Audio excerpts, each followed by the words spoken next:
చాలామందికి అలవాటు ప్రకారమే కొన్ని పనులు కానీ ఆలోచనలు కానీ అలవాటు ప్రకారమే జరుగుతూ ఉంటాయి. ఒక సిగరెట్ అలవాటు ఉంది, అక్కడ ఉన్న తాగంగానే కబక్కన అలవాటు గుర్తొచ్చుద్ది, అప్పుడు సిగరెట్ గుర్తొచ్చుద్ది. ముందు ఎవరైనా పక్కన తాగుతాను అనుకో, ముందు తాగంగానే ఇది గుర్తొచ్చుద్ది. అట్లా ప్రపంచంలో అలవాటు ఏదైతే తిండి భోజనం ఎవరైనా తిన్నారు అనుకోండి, ఆకలి ఆకపోయినా కానీ ఆకలి అని అనిపించి తింటాడు మనిషి.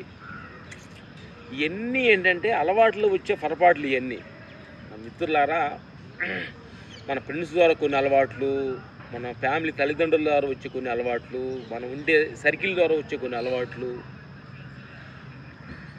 కొన్ని అలవాట్లు ఈ సర్కిల్ ద్వారా ఇట్లా ఫ్రెండ్స్ ద్వారా ఇట్లా వచ్చే అలవాట్స్కి మనం బాగా ఈ ఎక్స్పెక్ట్ అయిపోయి మన ప్రభావం లేకుండానే మనల్ని తీసుకెళ్ళిపోతూ ఉంటాయి. చాలామంది కూడా పాపం చివరు కూడా చెడిపోవాలని చాలామంది ఉండదు. ఏదో అజ్ఞానంలో తిని ఉండొచ్చు, అజ్ఞానంలో తాగి ఉండొచ్చు, అజ్ఞానంలో ఏ చిన్న తప్పులు చేసి ఉండొచ్చు. కానీ వాటిని ఓవర్ఫుల్ చేసే ఎనర్జీ శక్తి లేక చాలామంది వాటిలో కొట్టుమిట్లాడి వాటి నుంచి బయటికి రాలేక చాలా ఇబ్బంది పడుతున్నాను. నా ప్రేక్షకు దేవుళ్ళందరికీ నేను ఏం చెప్పేది ఏంటంటే,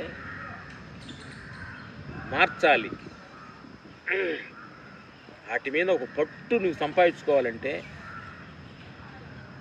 ఎక్కువగా నువ్వు ఒకే ప్రాంతంలో తాగుతూ ఉండవు, బార్ షాప్ దగ్గర ఉండవు అనుకోండి, ఆ ప్రాంతం నుంచి వేరే ఇల్లు మార్చండి. అట్లా కొన్ని ప్రాంతం మార్చండి. మా గురుగారు, చెన్నై గురుగారు చెప్పేవాడు, రవిశంకర్ గురుగారు, ఏదైనా ప్రాబ్లం అనుకుంటే అక్కడి నుంచి ఓడిపోంగనేవాడు. అంటే అక్కడి నుంచి పారిపోండి.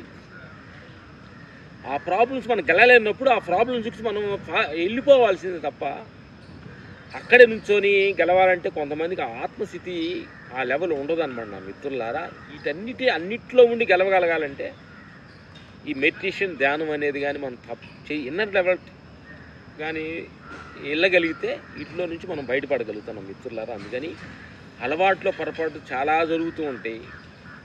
మాట్లాడే మాటలు కావచ్చు, చూసే చూపులో కావచ్చు, వినే ఇనికిడిలో కావచ్చు, నడిచే నడకలో కావచ్చు, ఇవన్నీ కూడా అలవాట్ల ప్రకారం జరుగుతున్నాయి.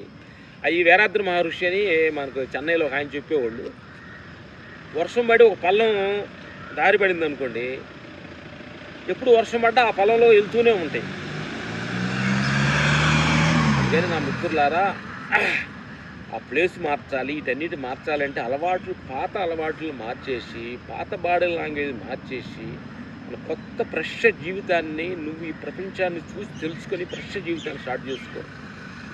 నీకంటూ ఒక జీవితాన్ని, నీకంటూ ఒక పర్పస్ని తయారు చేసుకున్నాం మిత్రులారా. వీటన్నిటికి కావాలంటే ఆత్మ పైన వెళ్ళాలి, భగవంతుడు భక్తి, భగవంతుడు శరణోగతి అయితే ఇవన్నీ నీకు కరెక్ట్గా జరుగుతాయి. సత్యం చెప్తుంది. Thank you.